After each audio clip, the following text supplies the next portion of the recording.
नमस्कार मंडळी. आज ना मंडळी एक वेगळा पदार्थ बनवलेला आहे. झणझणीत चमचमीत असा पदार्थ आहे.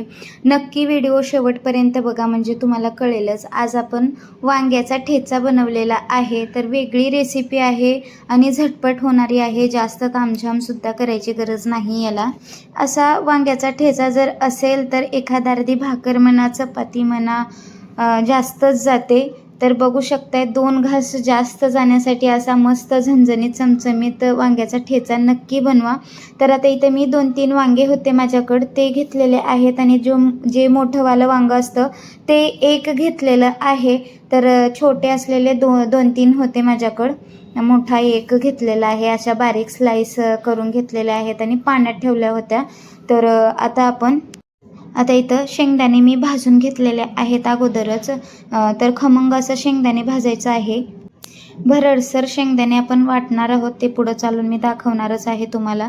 आता त्याच कढईमध्ये 2-3 चमचे तेल घालून घ्यायचं आहे आणि आता हे जे कापून घेतलेले वांगे आहेत ते आपल्याला खमंग असं भाजून घ्यायचं आहे. तर सगळेच वांगे मी घालून घ्यायचे आहेत. बघू शकताय परतत राहायचं आहे. गॅसची फ्लेम मीडियम ठेवायची आहे. पुढं चालून आपण याच्यावर झाकण ठेवून सुद्धा वाफ काढून घेणार आहोत मऊ पडेपर्यंत आपले वांगं.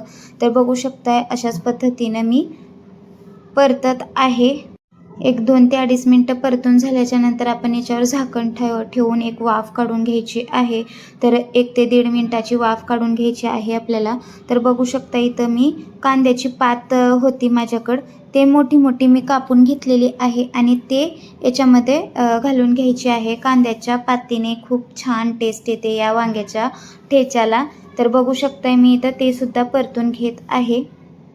1 ते अर्धा मिनटं पात परतून झाली की लगेच मध्ये 2 चमचे तीळ घालायचं आहे आणि एक 10-12 पाकळ्या लसणाच्या टाकलेल्या आहेत आणि ते सुद्धा खमंग भाजले जातील.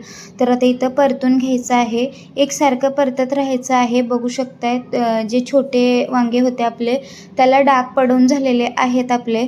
आता जे मोठे काप करून घेतलेले आहेत मोठ्या वांग्याचे, तर ते सुद्धा डाग पडेपर्यंत आपल्याला परतून घ्यायचं आहे आणि परत एकदा वरती झाकण ठेवून वाफ काढून घ्यायची आहे, म्हणजे जेणेकरून मऊ पडतील आणि खमंग तीळ आणि कांद्याची पात खमंग भाजली जाईल.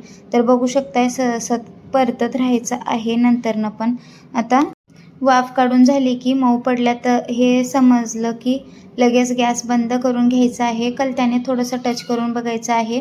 मऊ पडले की मग थंड करून घ्यायचं आहे. तर आता इथं बघा भरडसर मी शेंगदाणे वाटून घेतलेले आहे. एखादा अर्धा जास्त मोठा राहिला तरी चालेल. आता मीडियम जारमध्ये हे सगळंच थंड झालेलं मिश्रण त्याच्यामध्ये काढून द्यायचं आहे. तर बघू शकताय सगळंच मिश्रण याच्यामध्ये काढून देऊन मग याच्यामध्ये काही बेसिक मसाले आपण मिक्स करणार. जास्त काही वेगळं वापरलेलं नाही या ठिकाणी मी. जे मसाला डब्यात आपल्या अवेलेबल आहे मसाले तेच मसाल्याचा वापर केलेला आहे. तर आता इथं बघू शकताय मी चवीनुसार सर्वात अगोदर मीठ घालून घ्यायचं आहे. तर मीठ आत्ताच घालत आहे मी, नंतरनं मीठ तडक्याच्या वेळेस घालणार नाही. तर याला आपण तडकासुद्धा देऊन घ्यायचा आहे. तर आता इथं मी हळद घातलेलं आहे आणि आता तिखट आवडीप्रमाणे कमी जास्ती करू शकताय बरं का. आता मी इथं झणझणीत पाहिजे होतं म्हणून मी मसाला डब्यातल्या चमच्याने 3 चमचे इतके भरभरून मी तिखट घातलेलं आहे, लाल तिखट. आता बाकी दुसरं काहीच घातलेलं नाही या ठिकाणी. आता बघू शकता इथं मस्त भरडसर वाटून घेतलेलं आहे. जास्त बारीकही करायचं नाही. पल्स मोडला बंद चालू मिक्सर करून याला वाटून घेतलेलं आहे. आता इथं कढई ठेवलेली आहे. मस्त 2 ते 3 पळ्या तेल घालून घ्यायचं आहे. तेल थोडंसं जास्तच घालायचं आहे या ठेच्यामध्ये, छान लागतं चवीला. तर आता इथं जिरे टाकून घेतलेला आहे. पातीचा जो कांदा होता मी तो कापून घेतला होता. मग सगळाच कांदा मी कापून घेतला होता. थोडासा जास्तच घातलेला आहे मी कांदा. तर जास्त घातल्याने चव छान येते म्हणून मी कांद्याचा वापर थोडासा जास्त केलेला आहे ह्या ठेच्यामध्ये. तर बघू शकताय इथं परतून घ्यायचं आहे. आता परतत राहायचं आहे. कमीत कमी एक 3 ते 4 मिनटं आपल्याला या कांद्याला परतून घ्यायचं आहे. मीडियम ठेवायची आहे गॅसची फ्लेम, जास्त मोठी करायची नाही. तर आता इथं बघू कांदा परतून झालेला आहे 3 ते 4 मिनटं. आणि आता इथं सर्वात महत्त्वाचं टिप्स म्हणजे कश्मीरी लाल मिरची पावडर घातलेली आहे या ठिकाणी मी. तर मस्त कलर येतो या मिरची पावडरनी. तर आता याला सतत परतत राहायचं आहे एक अर्धा मिनटं. आणि मग याच्यामध्ये जे आपलं मिश्रण आहे वाटून घेतलेलं ठेच्याचं वांग्याचं ते याच्यामध्ये ओतून द्यायचं आहे. आता बघू शकताय इथं सगळं मिश्रण ओतून झाल्याच्या नंतर भरडसर जे वाटून घेतलं होतं शेंगदाण्याचं कूट आपण ते याच्यामध्ये ओतून द्यायचं आहे.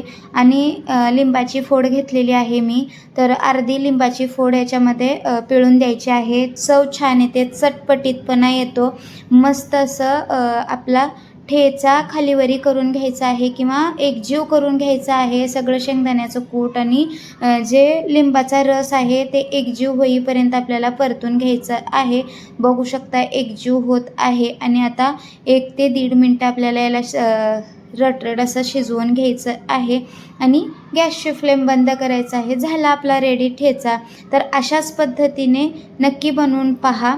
आणि वरनं थोडीशी कोथिंबीर सोडून द्यायची आहे आणि एकजीव करून घ्यायचा आहे. कोथिंबीर ऑप्शनल आहे, तुम्हाला आवडत असेल तर घाला, अवेलेबल असेल तर घाला, नाहीतर स्किप केलं तरी चालेल. तर आता इथं आपला ठेचा रेडी आहे म्हणू शकताय. अप्रतिम लागतो, भाकरीसोबत खावा किंवा चपातीसोबत खावा. तर मी तर चपातीसोबतच आता सर्व केलेलं आहे याला. तर अशाच पद्धतीने नक्की बनवून ट्राय करा. कमेंट्स बॉक्समध्ये सांगायला विसरू नका ठेच्याची रेसिपी कशी वाटली, व्हिडिओ कसा वाटला. आणि परत भेटू परत अशा एका नवीन रेसिपीसोबत. तोपर्यंत धन्यवाद.